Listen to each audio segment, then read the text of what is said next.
আসসালামু আলাইকুম এভরিওয়ান। ভার্সিটির সিনিয়র ম্যাম গল্পের 16 নম্বর পাঠ।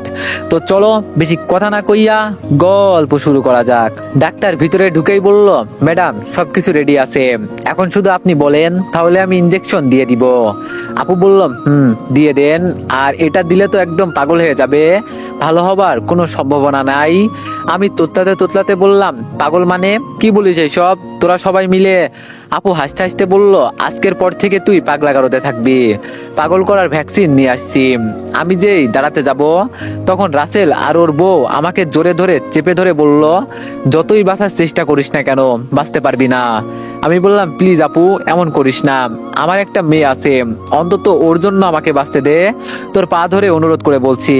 রানী বলল, বাবা আমাকে এখান থেকে নিয়ে যাও, আমি আর এখানে থাকতে চাই না, ওনারা খুব খারাপ মানুষ বাবা।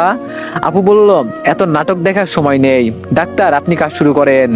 আমি বললাম, আপু আল্লাহর দোহাই লাগে, আমাকে প্লিজ তুই ছেড়ে দে, এমন করিস না আমার সাথে। আপু ইশারা করে বলল আমার মুখে কাপড় ঢুকিয়ে দিতে, আর রাসেল আপুর কথা মতো তাই করলো। এখন আমার বাঁচার মতো কোনো উপায় নেই।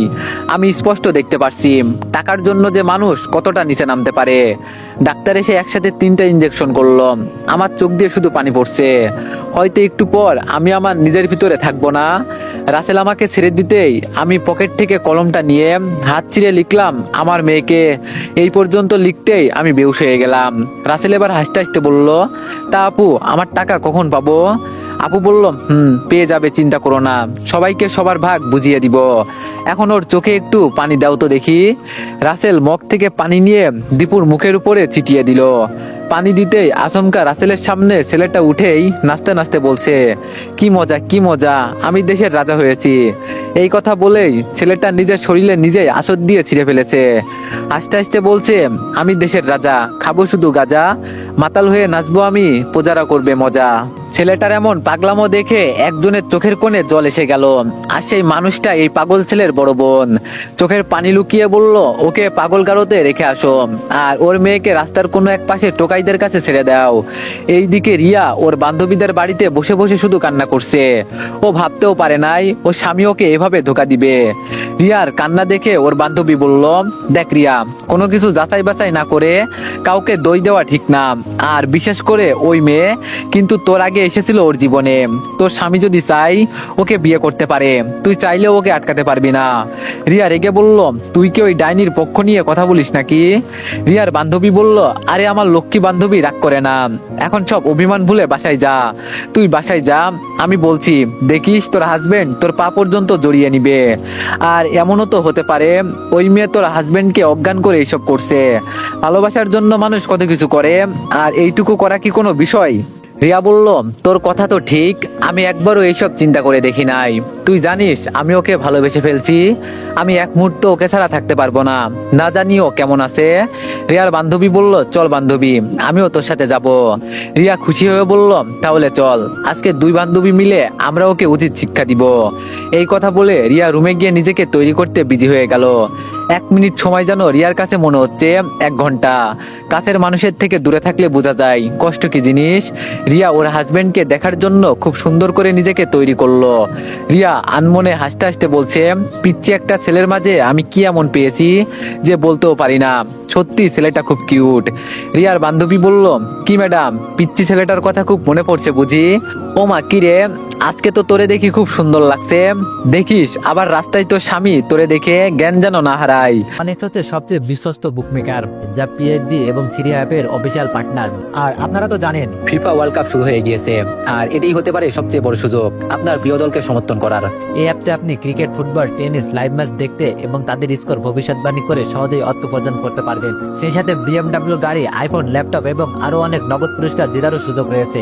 এই অ্যাপটিতে আপনি crash crystal, under and over 21 ইত্যাদি গেম খেলে সহজেই আয় করতে পারবেন। আপনি বিকাশ, নগদ, রকেট, ব্যাংক, ক্রিপ্টো, পেপাল এবং অন্যান্য সহজ পদ্ধতির মাধ্যমে সহজেই আপনার জেতা টাকা তুলতে পারবেন। এখানে আপনি 24 ঘন্টা 7 দিন গ্রাহক সহায়তা পাবেন। তাই এখনই গুগলে অনেক সার্চ করে প্রথম ওয়েবসাইটে গিয়ে রেজিস্ট্রেশন করুন। আর হ্যাঁ, রেজিস্ট্রেশনের সময় আমার প্রোমো কোড VOTO7 ব্যবহার করে প্রথমবার ডিপোজিটে 20,000 টাকা পর্যন্ত পান। রিয়া বলল, দূর যা, তুইও না কি সব বলিস, চল এখন যাওয়া যাক। রিয়া ওর বান্ধবী রিক্সায় চড়ে যেতে লাগলো। হঠাৎ করে রিক্সার সামনে কেউ একজন চলে আসলো। রিয়া ছেলেটাকে দেখেই চিনে ফেললো, এ যে দীপুর বেস্ট ফ্রেন্ড। কিন্তু ছেলেটার চোখে মুখে জল লেগে আছে, মনে হচ্ছে যেন এখনো কান্না করছে। রিয়া আশ্চর্য হয়ে বলল, রুদ্র তোমার কি হয়েছে? এভাবে কান্না করছো কেন? কেউ কি তোমাকে মেরেছে? আমাকে বলো কি হয়েছে? রুদ্র রাস্তার একপাশে বসে কান্না করতে করতে বলছে, ম্যাডাম আমি আমার বন্ধুকে বাঁচাতে পারলাম না, ওরা আমার সামনে ওকে পাগল বানিয়ে দিল। আমি ওর বন্ধু হবার যোগ্য না ম্যাডাম, শুধু বউ বাচ্চার দিকে তাকিয়ে বেঁচে আছি, নইলে। রুদ্র আর কিছু বলতে পারছে না, শুধু এক নাগাড়ে কান্না করেই যাচ্ছে। রুদ্রের কান্না দেখে রিয়ার মন কেমন যেন করতে লাগলো। রিয়া তাড়াতাড়ি রিক্সা থেকে নেমে বলল, কি হয়েছে আমার স্বামীর? ও ঠিক আছে তো? আমি রাগ করে চলে গেছি বলে ও উল্টাপাল্টা কিছু করে নাই তো? রুদ্র ফোনটা বের করে বলল, লুকিয়ে আমি এই ভিডিওটা করেছি, দেখলেই বুঝতে পারবেন। রুদ্রের হাত থেকে ফোনটা নিয়ে রিয়া ভিডিও অন করলো। পুরো ভিডিওটা দেখে রিয়ার হাত থেকে ফোনটা পড়ে গেল। রিয়া যেই নিচে পড়ে যাবে তখন ওর বান্ধবী এসে ধরে বলল, কি হয়েছে তোর? এমন করছিস কেন? রিয়া কান্না করতে করতে বলল, আমার স্বামীকে এখন কোথায় রাখা হয়েছে? রুদ্র বলল, পাশের হাসপাতালে, আজকে রাতে ওকে পাবনায় নিয়ে যাওয়া হবে। রিয়া নিজেকে খুব কষ্ট করে শান্ত করলো। যেই মানুষটা তার জীবন সাথী, আজকে সেই মানুষটাকেই ওরা পাগল বানিয়ে দিল। রিয়ার বান্ধবী বলল, কান্না করলে কোনো কিছু সমাধান হবে না। রিয়া বলল, কান্না করা ছাড়া আমার কি আছে? সব দোষ আমার। আজকে যদি ওর পাশে থাকতাম তাহলে আর এমন হতো না। এই ছেলেটা কষ্ট পেতে পেতে তিলে তিলে শেষ হয়ে যাচ্ছে। আর ওই মিমি কোথায় ছিল? আর মিমির মেয়ে কিভাবে আমার স্বামীর মেয়ে হয়? রুদ্র যতটুকু জানতো মিমির বিষয়ে সবটা বলল। রিয়ার একটু সময় নষ্ট না করে হাসপাতালের উদ্দেশ্যে রওনা দিল। হাসপাতালে গিয়ে ডাক্তারের সাথে কথা বলে সেই দীপুর কাছে গেল। গিয়ে দেখে এক কোনায় বসে পিচ্চিদের মতো খেলা করছে। রিয়া বসে এইসব দেখে কান্না করছে। রিয়া ওর বান্ধবীকে বলল, তুই রানীকে খুঁজে কোনো মতে নিয়ে আয়, আমি আজকে রাতেই দেশ ছাড়বো। রিয়ার বান্ধবী বলল, দেশ ছাড়বি মানে? পাগল হলি তুই? রিয়া বলল, ওকে এই দেশে রেখে আমি চিকিৎসা করাবো না। ওরা যদি জানে আমি ওর পাশে আছি তাহলে ঘটনা আরো ভয়ঙ্কর হবে, প্লিজ বান্ধবী।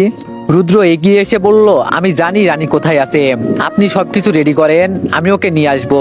রিয়া ওর হাজবেন্ডকে নিয়ে অন্য এক বাসায় চলে গেল। তবে ওর হাজবেন্ডের হাত পা বাঁধা, পাগল তো বলা যায় না, কখন কি করে। রাতে রুদ্র রানীকে এনে দিতেই তিনজন মিলে রাতেই এই দেশ ত্যাগ করলো। রিয়া সরাসরি গিয়ে লন্ডনের মাটিতে পা রাখলো। ওর হাজবেন্ডকে উন্নত মানের চিকিৎসা করাবে। দেখতে দেখতে একটা বছর চলে গেল। বহু যত্নে আদরে রিয়া ওর স্বামীর সেবা করেছে। অবশেষে সে সফল হতে পারছে। আজকে ডাক্তার বলল, রিয়ার হাজবেন্ড এখন পুরোপুরি সুস্থ। যদি আজকে সবকিছু মনে করতে পারে তাহলে সম্পূর্ণরূপে সুস্থ হয়ে যাবে, নইলে আর কোনোদিন সুস্থ হতে পারবে না। হাসপাতালের বাইরে রিয়া আর ওর বান্ধবী বসে আছে। রিয়ার বান্ধবী কালকে এসেছে এখানে। রিয়া ওর বান্ধবীর হাত পা চেপে ধরে বলল, আমার একটা কথা রাখবি তুই? রিয়ার বান্ধবী বলল, বল বান্ধবী। রিয়া বলল, আমি যে ওর পাশে ছিলাম, তুই কখনো এই কথা ওকে বলবি না, বলবি তুই ওকে সুস্থ করে তুললি। রিয়ার বান্ধবী বলল, কি বলিস এইসব? তোর কি মাথাটা গেছে, যার জন্য এত কিছু করলি আর এইসব বলিস? রিয়া চোখের পানি মুছে বলল, এটাই তো আমার প্রাপ্য। ও যখন আমার পিছনে পিছনে ঘুরতো তখন আমি ওকে পাত্তাও দিই নাই। আজকে হয়তো আমি ওর কষ্টের দিনে পাশে থেকে ওর সেবা করেছি, কিন্তু ওর কিছু চাওয়া পাওয়া আছে, তাই আমি চাইছি ও নতুন কাউকে খুঁজুক। আর তুই তো মেয়ে হিসেবে খারাপ না। রিয়ার বান্ধবী বলল, আমি আমার বান্ধবীকে কষ্ট দিতে পারবো না, মাফ কর। এর চাইতে যদি বলিস আমাকে মরে যেতে তাও পারবো, তবে এটা করতে পারবো না। রিয়া বলল, আমার জন্য এটুকু কর। মিমিও বেঁচে থাকতে এটাই চাইতো, যে ভালোবাসার মানুষ সুখে থাক। আর এখন আমিও এটাই চাইছি। আমি না হয় আমার ভালোবাসা কুরবানি করে দিলাম। রিয়ার বান্ধবী বলল, এটা করা কি খুব জরুরি? রিয়া বলল, প্লিজ আমার জন্য। রিয়ার বান্ধবী বলল, ও যদি কোনোদিন এইসব জেনে যায় তখন? রিয়া বলল, যদিও সবকিছু জেনে আমাকে ফিরিয়ে নিতে আসে তাহলে আমি যাব। রিয়ার বান্ধবী বলল, আমি সবকিছু বলে দিই? রিয়া বলল, একদমই না, আমি যেটা বলছি তাই কর। রিয়ার বান্ধবী বলল, এত পাগলামি করিস কেন বলতো? রানী তো সবকিছু জানে, ও এখন মোটামুটি সবকিছুই বোঝে। রিয়া বলল, ওকে আমি সামলে নিব। ডাক্তার এসে বলল, আসেন, রোগীর জ্ঞান ফিরবে এখন। রিয়া শেষবারের মতো হাত ওর বান্ধবীর হাত চেপে ধরে বলল, যেটা বললাম সেটাই করবি।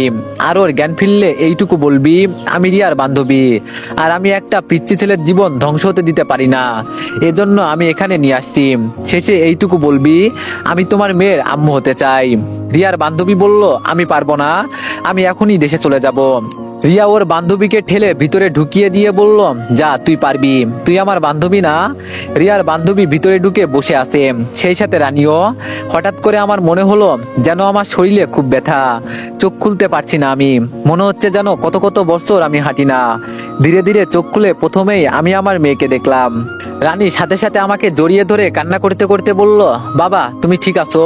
এতদিন আমি তোমার একটুও ভালোবাসা পাই নাই। আমার চোখের সামনে আমার বাবা পাগলামো করে, আর আমি দেখে শুধু কষ্ট পাই। আমি এটা ভেবে কষ্ট পেতাম যে আমার বাবার জন্য আমি কিছুই করতে পারলাম না। রানীর মুখ থেকে পাগল শব্দটা শুনে অতীতের সবকিছু মনে পড়ে গেল। আমি এখন তাহলে সুস্থ আছি, কিন্তু আমাকে সুস্থ করলো কে? রানীকে ছেড়ে দিতেই অচেনা একটা মেয়ে বলল, আমি রিয়ার বান্ধবী, আর আমি আপনাকে লন্ডনে নিয়ে আসছি। রিয়ার বলা কথাগুলো বলে বলল, আমি কি আপনার মেয়ের আম্মু হবার অধিকার পাবো? মেয়েটার কথা শুনে আমার একটু খারাপ লাগলো। রিয়া আমার খারাপ দিনে পাশে ছিল না, ও রাগ নিয়ে বসে আছে।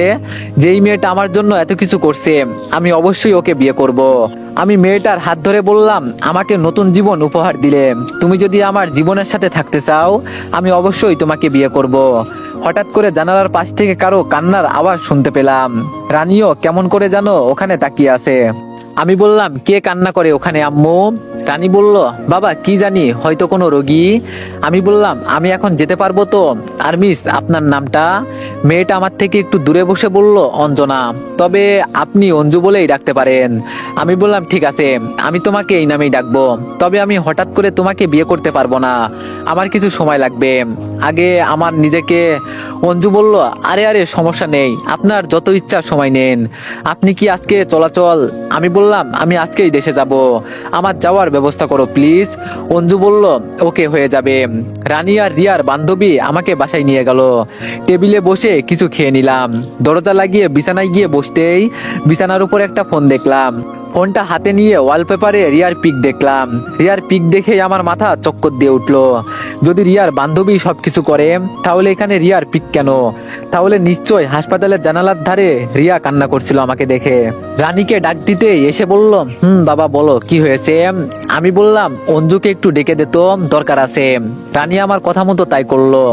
অঞ্জু এসে বলল, বলেন কি হয়েছে? আমি বললাম, রানী দরজা লাগিয়ে তুই বাইরে যা। আমার কথাই অঞ্জু মুখ কালো করে দিয়ে বলল, মানে কি করতে চাইছেন আপনি? আমি বললাম, আমি এখনো অসুস্থ, চিন্তা করো না, তোমাকে মারবো না। রানী বাইরে যা। রানী হাসি দিয়ে বের হয়ে চলে গেল। রানী যেতেই আমি রিয়ার ফোন দেখিয়ে বললাম, এটা কি? আশা করি তুমি আমার সাথে মিথ্যা কথা বলবে না, রিয়া এখানেই আছে। অঞ্জু বিছানার পাশে বসে বলল, আমি চাই না আমার বান্ধবী কষ্ট পাক, ও আপনার জন্য সবকিছু ত্যাগ করেছে, সারা রাত দাঁড়িয়ে থেকে পর্যন্ত আপনার সেবা করেছে, আপনাকে এই দেশে নিয়ে আসছে আপনার বউ, আমার কোনো হাত নেই এখানে। আমি বললাম, সবকিছু একটু বুঝিয়ে বলো আমাকে। অঞ্জু এক এক করে সবকিছু বললো আমাকে। ওর মুখ থেকে সবকিছু শুনে আমি চোখের পানি আটকে রাখতে পারলাম না। আমার বউ এখন আমার জন্য ভালোবাসা কুরবানি দিবে। আমি আর দ্বিতীয়বার এমন ভুল করব না। আমি আর আমার বউকে হারাতে পারবো না, ওকে খুব যত্ন করে আগলে রাখবো। অঞ্জু বলল, দুলা ভাই আমি যা বললাম সত্যি কথাই বলছি, আমি ভিতরে আছি, হয়তো রিয়া আবার কষ্ট পাবে, দরজা খুলে দিয়ে আসি। আমি বললাম, যাও। অঞ্জু দরজা খুলে দিয়ে আমার পাশে বসে বলল, মেয়েটা খুব দুঃখী দুলা ভাই, পরিবার ছেড়ে শুধু আপনার সেবাই মেতে আছে। আমি বললাম, ও কি এই বাসায় আছে? অঞ্জু বলল, আছে তো, তবে লুকিয়ে। আমি বললাম, আমার সাথে একটু ভালোবাসার নাটক করতে হবে তোমাকে। অঞ্জু বলল, দোলা ভাই ওকে কষ্ট দিতে চান? আমি বললাম, আরে সে আমি পরে বুঝে নিব, এখন তুমি গিয়ে বলবে আমার একজন বডিগার্ড লাগবে, আর সেটা যেন তোমার বান্ধবী হয়, ওকে আমার চোখের সামনে রাখতে চাই। অঞ্জু বলল, কি করতে চাইছেন বলেন তো আপনি? আমি বললাম, দেশে গিয়ে আমার কিছু কাজ আছে, সেগুলো হিসাব নিকাশ করব আগে, পরে ওকে আমি আমার করে নিব। অঞ্জু বলল, মৃত্যুর খেলা খেলবেন তাই তো? আমি বললাম, এখন আর কিছু বলবো না, টেলার দেখাবো শুধু, আর ভুল করব না, রিয়াকে একটু জড়িয়ে ধরবো, সুযোগ করে দিবে, খুব করে ওকে কাছে পেতে ইচ্ছে করছে। অঞ্জু বলল, আপনার বউ, আপনি গিয়ে ধরেন, আমাকে বলেন কেন? আমি বললাম, আরে এখন ওকে আমি কোনো কিছু বলতে চাইছি না। অঞ্জু বলল, জানেন তো রিয়া পরে সবকিছু জেনে গেলে আমার চুল ছিঁড়বে। আমি বললাম, ওর ভালোবাসার জন্য এইটুকু করতে পারবে না? অঞ্জু বলল, করব। দুলা ভাই, এই টাকার জন্য যারা আপনার সাথে এইসব করেছে ওদের? আমি বললাম, ওদের সব কয়টাকে রাস্তায় আনবো, ভিক্ষা করবে রাস্তায় বসে ওরা। আর যতদিন পর্যন্ত প্রতিশোধ নিতে পারবো না ততদিন পর্যন্ত আমি রিয়ার কাছে টেনে নিব না। আমি আমার মরা বাপ মায়ের কসম খেয়ে বলছি, ওদের আমি ছাড়বো না। আমার জীবনটা শেষ করে দিয়েছে। অঞ্জু বলল, কান্না করবেন না। আপনার কান্না দেখে রিয়াও কান্না করছে, ওই যে জানালার পাশে দাঁড়িয়ে আছে। আমি বললাম, ও খুব শুকিয়ে গেছে। অঞ্জু বলল, দিনরাত ভোর আপনার সেবা করেছে, নিজের যত্ন বাদ দিয়ে দিয়েছে, মেনে নিবেন তো ওকে দুলা ভাই? আমি বললাম, ওকে ছাড়া আমার জীবন অসম্পূর্ণ। অঞ্জু বলল, আমি গিয়ে ওর সাথে কথা বলে দেখি, কিন্তু যদিও বলে আমি মেয়ে হয়ে কি করব? আমি বললাম, বলবে শুধু আমার সাথে থাকতে, আশা করি ও এটা শুনেই রাজি হবে। অঞ্জু বলল, আপনার বুদ্ধি আছে দুলাভাই, বলতে হবে। আমি বললাম, বুদ্ধি থাকলে কি আজকে আমার এই অবস্থা? অঞ্জু বলল, সবার সব সময় একই দশা থাকে না, আপনি এখন ঘুরে দাঁড়াবেন এইটুকু জানি আমি। আচ্ছা যাই দুলা ভাই। অঞ্জু রুম থেকে বের হয়ে চলে গেল। আমি শুয়ে চিন্তা করছি কই থেকে শুরু করব। রাতে শুয়ে আছি, তখন অঞ্জু এসে বলল, কি দুলা ভাই কি করেন? আমি বললাম, এই তো তোমার অপেক্ষা করছি। রানী কই? অঞ্জু বলল, রিয়ার সাথে বসে গল্প করছে।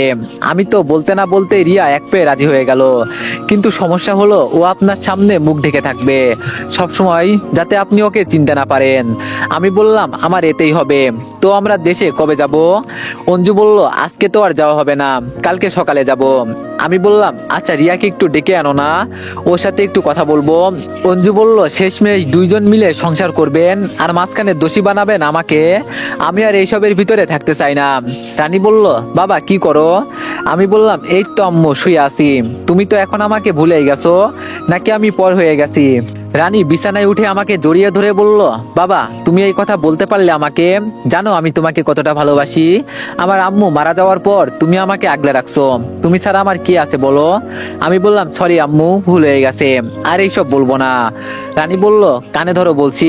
আমি কানে হাত রেখে বললাম, হয়েছে আম্মু। রানী আমার গালে চুমু দিয়ে বলল, হয়েছে বাবা। অঞ্জু আন্টি বলল, তোমার নাকি একজন বডিগার্ড লাগবে, এজন্য আমরা মিলে সেই মানুষটিকে ঠিক করেছি। মেয়েটাও বাংলাদেশি। তুমি কি বলো বাবা? আমি তো বুঝেই গেছি সবকিছু অঞ্জু বলেছে। আমি হাসি দিয়ে বললাম, আচ্ছা ঠিক আছে আম্মু, তো বলো ওনাকে একদিন আমার সাথে দেখা করতে। রানী বলল, বাবা ওনার কেউ নেই, তাই আমরা ওনাকে এখানে নিয়ে আসছি, ডাকবো কি? আমি মনে মনে একটু খুশি হয়ে বললাম, যাক অবশেষে তাহলে আমি আমার বউকে দেখতে পারবো। রানী আস্তে করে বলল, ম্যাডাম আপনি ভিতরে আসেন। আমার মেয়ের কথা শুনেই রিয়া ভিতরে ঢুকলো, তবে রিয়া হিজাব পরেছে, যার কারণে ওর চোখ দেখা যাচ্ছে শুধু। ও আমি তো ভুলেই গেছি, রিয়া তো আমার সামনে নিজেকে লুকিয়ে রাখবে। এই প্রথম রিয়াকে আমি হিজাব পরা অবস্থায় দেখলাম। আমি এখন বুঝতে পারছি একটা মেয়ে পর্দাতে কতটা সুন্দর হতে পারে। আমি মনে করি মেয়েদের পর্দাতেই মানায়। আমি এক দৃষ্টিতে রিয়ার চোখের দিকে তাকিয়ে আছি, রিয়াও আমার দিকেই তাকিয়ে আছে। ইস, এখন যদি রিয়াকে আমি একটু জড়িয়ে ধরতে পারতাম তাহলে মনের স্বাদ মিটে যেত। বউ কাছে থাকার পরেও আমি ওকে জড়িয়ে ধরতে পারছি না, এর থেকে কষ্ট আর কি হতে পারে? রিয়ার বান্ধবী আমাকে ধাক্কা দিয়ে বলল, এই যে সাহেব, আপনি কোথায় হারিয়ে গেলেন? অঞ্জুর কথায় আমি রিয়ার থেকে দৃষ্টি সরিয়ে একটু মজা করেই বললাম, এই মেয়েকে দেখে মনে হচ্ছে জানো আমার জন্ম থেকেই চিনা, কেন জানি কাছের মানুষ মনে হচ্ছে। অঞ্জু মুখ টিপে হেসে বলল, আরে কি যে বলেন না আপনি, এই মেয়ে তো মানুষের বাসায় বাসায় গিয়ে কাজ করে, আপনি দেখবেন কোথায়? রিয়া অঞ্জুর দিকে বড় বড় চোখে তাকালো, বেচারি কিছু বলতেও পারছে না, বললেই তো ধরা খেয়ে যাবে। আমি এবার রিয়ার উদ্দেশ্যে বললাম, তোমার নামটা জানি কি? রিয়া কণ্ঠ চিকন করে বলল, জি কুদ্দুসের মা। আমি বললাম, তুমি বিবাহিত? তোমার ছেলের নাম কুদ্দুস? রিয়া বলল, না সাহেব, ছোটবেলায় আমার নাম রাখা হয়েছে কুদ্দুসের মা। আমি বললাম, ও আচ্ছা আচ্ছা, তাই বলো। তো তোমাকে কি কাজ দেওয়া হয়েছে জানো তো? রিয়া বলল, জি সাহেব, আপনার মেয়ে বলেছে আমি সবকিছু করতে পারবো। আমি অঞ্জুর একটা হাত ধরে বললাম, দেশে গিয়ে আমরা বিয়ে করব কেন? কাছে এসো বসো।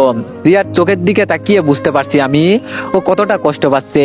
টানি বলল, বাবা তুমি এখন ঘুমাও কেমন, তোমার রেস্ট নেওয়ার দরকার, সকালে আমরা সবাই মিলে দেশে যাব।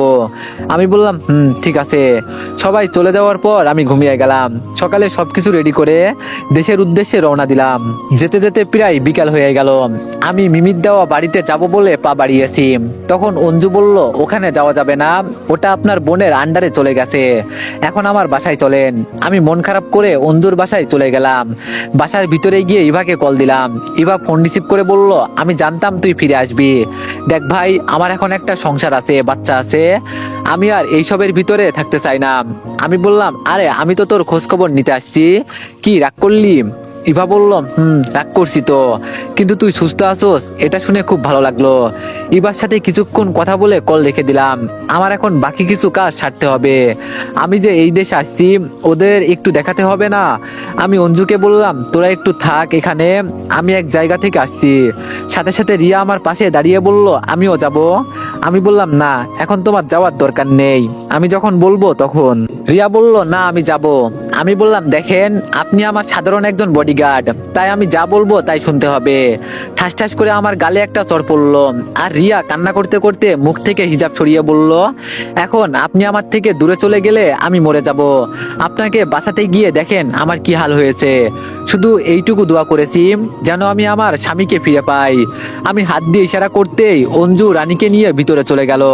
আমি একটা চেয়ার টেনে সেখানে বসে বললাম যার জন্য এত কিছু করলে, আর সে ভালো হবার পর কেন তার সঙ্গ ছেড়ে দিলে? রিয়া বলল আমি তার সঙ্গ ছেড়েছি যেন সে ভালো থাকে। ভালোবাসার মানুষ যদি সুখে থাকে তাহলে আর কি লাগে? আমি বললাম এদিকে আসো। রিয়া আমার সামনে দাঁড়িয়ে শুধু কান্না করছে। আমি এক টান দিতেই রিয়া আমার বুকের মাঝে আমাকে জড়িয়ে ধরে বলল আপনাকে ছাড়া আমি বাঁচতে পারবো না। আমি মনে করছিলাম অঞ্জুকে আপনার সাথে দিয়ে আমি ভালো থাকবো, কিন্তু আমার কলিজা ফেটে যাচ্ছিল। আমি রিয়াকে দাঁড় করিয়ে ওর বুরকা নিজ হাতে টেনে খুললাম। রিয়ার শাড়িটা ঠিক করে খুব যত্ন সহকারে ওর মুখে হাত দিয়ে ধরে বললাম এতটা ভালোবাসো কেন বলো আমাকে? রিয়া আমাকে শক্ত করে জড়িয়ে ধরে বলল আমি কি ছিলাম আর তোমার মায়ায় পড়ে কি হয়ে গেছি? আমি জানতাম না যে মিমি তোমার সাথে। আমি বললাম পুরাতন কথা বাদ দাও, এখন আমাকে ছাড়ো, এখানে সবাই আছে, যদি রানী চলে আসে তাহলে বিপদে পড়তে হবে। রিয়া বলল আমি জড়িয়ে ধরছি বলে বাহানা শুরু করলে, অন্য কেউ হলে তো ঠিকই তো তাকে। আমি রিয়ার মুখে হাত দিয়ে চেপে ধরে বললাম হয়েছে ম্যাডাম, আর কি বলতে হবে না, আপনি এখন রেস্ট নেন, আমি এক জায়গায় যাব। রিয়া বলল আমি আর এমন ভুল করব না, আপনাকে ছেড়ে দিব আর ওরা। আমি বললাম তুমি আমার সাথে গেলে সবকিছু ফাঁস হয়ে যাবে, আমি এমন ভাবে যাব যেন ওরা আমাকে দেখে সত্যিকারের পাগল মনে করে। রিয়া বলল আমার মন মানছে না তোমাকে একা একা ছেড়ে দিতে। আমি বললাম তোমাকে কথা দিচ্ছি কিছুই হবে না আমার। রিয়া আমার ঠোঁটে আলতো করে কিস করে বলল আচ্ছা যাও, তবে সাবধান। আচ্ছা আমি কি আমার বাসায় যাব? আমি বললাম তুমি কি আমার সাথে থাকতে চাও না নাকি?